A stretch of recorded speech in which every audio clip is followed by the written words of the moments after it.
Hola, ¿cómo les va? Continuamos entonces con la serie de presentaciones de Industria 4.0. Hoy vamos en la presentación número 3, que vamos a hacer hincapié en lo que es Internet de las cosas. Habíamos visto los pilares o los puntos fundamentales.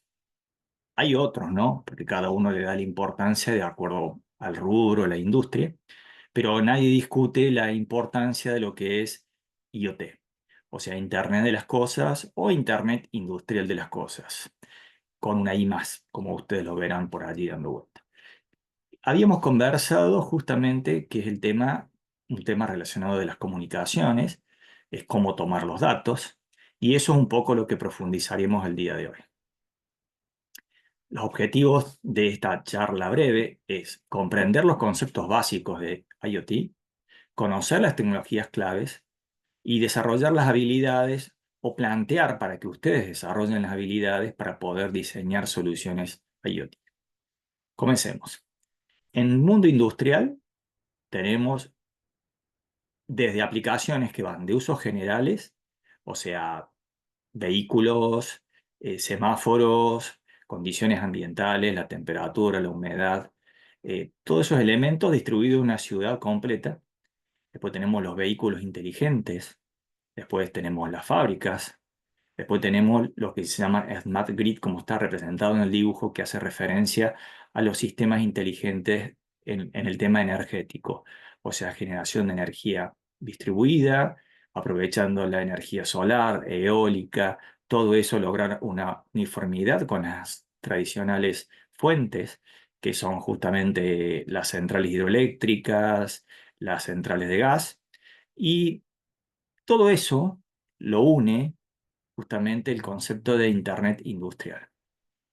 Internet de las cosas, si bien empieza a desarrollarse mucho antes que el auge que tenemos ahora de las comunicaciones vía celular, ha sufrido un incremento y se ha incrementado exponencialmente justamente con 4G, 3G, 4G, así hablo con propiedad, y lo que se viene para 5G cuando esté estabilizado o estandarizado en todos los países.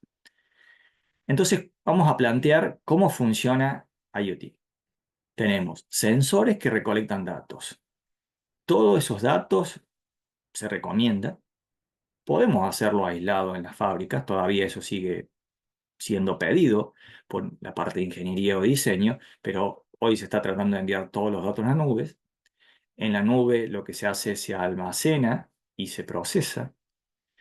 Cuando hablamos procesamiento, estamos hablando justamente de toda la parte de conversiones, permite las configuraciones, señales que sean on-off, o sea, encendido o apagado, como señales, por ejemplo, de temperatura o humedad, que son variables de tipo continuo. Y tenemos aplicaciones muy simples para poder interactuar con esos datos. O sea, nosotros accedemos vía web, por ejemplo, y podemos ver los dashboards o informes, ver las tendencias, gráficos de curvas con las tendencias a través del tiempo. O sea, eso se hace muy simplemente. Cualquier duda que ustedes tengan, hay muchas plataformas que son de tipo para el uso en las universidades, con registros gratuitos, que tienen bastante buenas prestaciones. He trabajado sobre varios de ellos. Cualquiera que quiera me hace una consulta. Ahí está el mail y el teléfono por si lo necesitan. Entonces, los componentes básicos, habíamos dicho, entonces tomar los datos, pero tomar los datos incorpora varios elementos, como sensores y dispositivos, que eso ya es redundante y es lo que hablaremos porque tengo mucha orientación hacia la parte de electricidad y electrónica. Gateway, que son los elementos que actúan para uniformizar, recolectar y N en uno, o sea, juntan la información. Esos gateways son los que envían la información a la nube y luego tenemos las aplicaciones que están en la nube y se recomienda eso en el futuro para poder nosotros visualizar, hacer estadísticas, tomar los datos y acordémonos que todo lo que se busca como meta fundamental o meta última de la industria 4.0 es utilizar inteligencia artificial, la parte de robótica, digital twins y todos los elementos que se relacionan a la parte de lo que es interrelación humano-máquina, como quedó en las presentaciones anteriores establecidas. Entonces, ¿cómo enviamos los datos? O sea, tenemos nuestros PLCs, tenemos nuestros sensores de humedad y temperatura, por ejemplo, en estaciones meteorológicas distribuidas en una ciudad o dentro de la fábrica. Entonces, la primera pregunta que me voy a decir es, ¿cómo envío la información? Y esta parte es clave en Internet de las cosas y hay que estudiarla profundamente, por lo cual recomiendo profundizar. Los protocolos, más que todo que se utilizan, son en la parte de lo que, Wi-Fi, Bluetooth, Zigbee, 5G, que son la parte de lo que es las comunicaciones propiamente dichas, o sea, comunicaciones, estamos hablando en este caso, inalámbricas propiamente. Después, cómo viaja la información, el datagrama, el lenguaje de la parte de lo que es la conversación, son lo que se llaman los protocolos de comunicación. Se utilizan mucho lo que es MQTT, HTTP request. Tenemos también dentro de la parte industrial, que es lo que está establecido aquí, o sea, protocolos IIoT, agregamos Modbus, Profinet, Ethernet IP y algo que está funcionando muy bien y se está estandarizando en el mundo industrial, lo cual es importante. O sea, significa eso que las máquinas, las líneas completas de producción están adoptando OPC UA. Una vez que hemos, desde el equipo, enviado los datos, estoy contando las piezas, lo envié a través de Wi-Fi. Usé un protocolo, que es un lenguaje de comunicación. Ahora, ¿dónde lo envío? A plataformas, por ejemplo, propias, por ejemplo, las plataformas muy renombradas, entre otras, que son propias de los fabricantes, o sea, acá simplemente las nombramos con mucho respeto, por ejemplo, AWS, Azure, Google Cloud, entre otras, por ejemplo.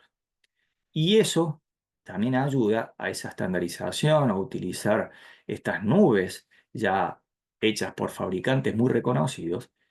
Incluyen la parte de lo que es seguridad, que es la parte de lo que es autenticación de usuario y autenticación de la comunicación propiamente dicho, y otra parte que es la encriptación.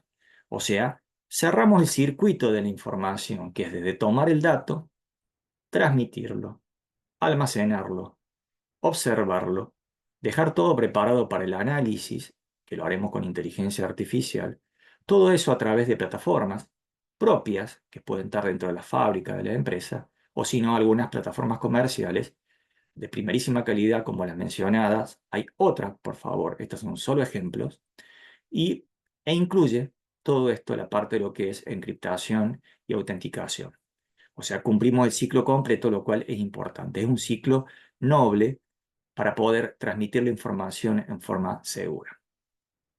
Entonces, con esto nos permite justamente enfocarnos un poco más en las aplicaciones en la industria, que te lo tenemos en el día a día. Y ya acá hoy está bastante estandarizado, que es en Industria 4.0, en la automatización de fábricas, agricultura inteligente, en el monitoreo de cultivos. Es interesante cómo ha avanzado el campo de la transmisión de datos, el uso de la Internet de las cosas, la facilitación de la transmisión, la salud, los dispositivos médicos con sus protocolos propietarios, los dispositivos que están colocados en el paciente móvil, el paciente ambulatorio, como se llama.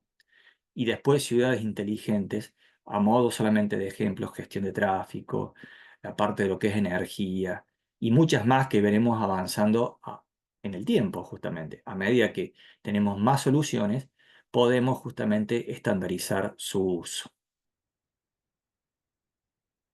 Entonces, tenemos cuáles son los beneficios del uso del IoT. Eficiencia operativa, mejora en la toma de decisiones, reducción de costos y la posibilidad de nuevas oportunidades de negocio. Acá estamos viendo un ejemplo en la parte de lo que es generación eólica, justamente para ayudar en todos los aspectos relacionados, desde el propiamente dicho, la generación eléctrica, toda la parte de lo que es uso de electricidad, generación en el momento, hasta elementos más técnicos como pueden ser velocidad de giro, velocidad del viento, temperatura, humedad en el punto de uso, que sirven para modelizar. O sea, generación en los parámetros eléctricos base, los estados de los sistemas, los voltajes generados, la frecuencia generada, etcétera, que son datos técnicos. Todo eso se transmite a través de Internet de las Cosas, a través de a cloud service, disculpen, y luego de eso a aplicaciones, de modo que cualquier usuario del sistema lo pueda acceder en cualquier lugar del mundo. Entonces, los desafíos para seguir avanzando, seguir teniendo en cuenta, si bien ya algunos de ellos ya están siendo optimizados, es seguridad y privacidad, porque mayormente estamos haciendo referencia a las comunicaciones inalámbricas. O sea, están abiertas, están por el aire, entre comillas, para que se entienda que entre el punto de emisión y el punto de recepción, cualquiera puede tratar e intentar de leer, ver esa información. Algo muy importante es que lograr que todos los dispositivos hablen los mismos idiomas, trabajen con la misma forma de comunicación. Cuando decimos idiomas, acuérdense que son los protocolos de comunicación. Y después que todos trabajen con Wi-Fi, con 5G, que es lo que se viene. A eso nos referimos que sean en lenguaje y en forma de comunicación. Después, muy importante cuando hacemos un proyecto, observar la escalabilidad que va a tener el sistema. O sea, la posibilidad de incrementar su base, su infraestructura, o sea, el tamaño de eso, que hoy lo planeamos que quizás algo pequeño, pero en el futuro puede ser mucho más grande, o si ya sabemos que va a ser grande, dejar preparado las bases. Y siempre prestar especial atención a lo que son las normativas y regulaciones. Desde la frecuencia de transmisión de datos, la parte de seguridad, la parte de recopilación de información, todo eso están avanzando permanentemente para poder lograr un equilibrio y un acuerdo en todo lo respecto a la información que circula en la red, porque en definitiva lo que estamos hablando son que circula información por la red. Entonces, el futuro del IoT, 5G, 5G recién en nuestro país, Argentina, de donde les hablo, está empezando a hacer las pruebas, terminándose, dentro de poco ya van a empezar a operar, vamos a ver qué pasa. Promete altas velocidades, muchísimas zonas de cobertura, veremos. Es importante ya plantear el concepto de que la Internet de las Cosas nos lleva a la segunda etapa, tercera, como quieran planearlo, de inteligencia artificial integrada. Justamente utilizar todos esos datos, esa red de información, ya no solamente para tomar datos, que es el camino de ida, y procesarlo a través de inteligencia artificial, sino el camino de vuelta. O sea, una vez que detectemos algo, hacer ajustes en campo, siempre y cuando los procesos lo permitan. Mejorar y tener cuidado con todo lo que es procesamiento en el borde, que es edge computing, que es todo referido a la parte de las aplicaciones, el hardware, el software, para poder justamente el límite entre la parte propiamente dicho de hardware, o sea, equipos físicos, con la parte de software. Y después prestar atención de que se está observando un crecimiento exponencial, o sea, tasas de multiplicación eh, con factores no lineales, sino factores exponenciales de crecimiento a través de los años. Esto es un poco lo que se observa en el futuro de IoT que usted lo tiene que tener previsto. Para ir cerrando, entonces, Internet de las Cosas cubre la toma de datos, los equipos en campos, protocolos de comunicación, la forma de comunicación, enviar todos esos datos a la nube, en esa nube con aplicaciones, poder hacer su visualización, procesamiento, su procesamiento para dejar todo listo en la siguiente etapa, que es el concepto de inteligencia artificial que hemos planteado. Es un futuro muy interesante y cada vez más equipos están conectados entre sí. Los espero en la próxima charla, que veremos temas muy, muy interesantes. Cualquier consulta, ahí le dejé mi WhatsApp y le dejé un mail para cuando ustedes tengan alguna duda. Muchas gracias por haberme acompañado y espero que se sigan suscribiendo. Gracias.